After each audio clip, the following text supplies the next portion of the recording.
Barley muna ako bago umalis. Good morning. I am amazing.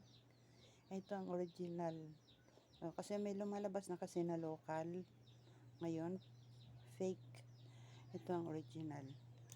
Mamaya, titingnan nyo original. Doon sa mga nagbabarley. Ingat kayo sa binibilhan nyo kasi marami nang gumaya. Ito talagang original.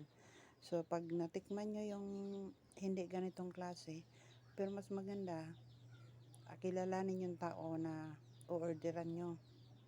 Oo, kasi pag hindi nyo kilala, baka ano lang yung pinainom, hindi original.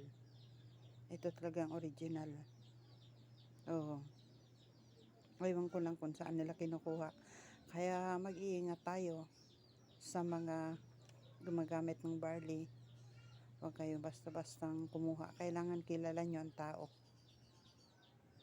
Baka magtaka kayo, wala man akong naramdaman. Kasi pag uminom kayo dito, may magbabago na sakit sa katawan nyo.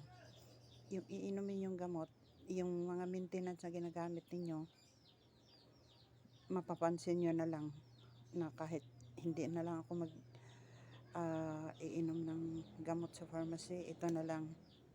Kasi marami nang gumaling dito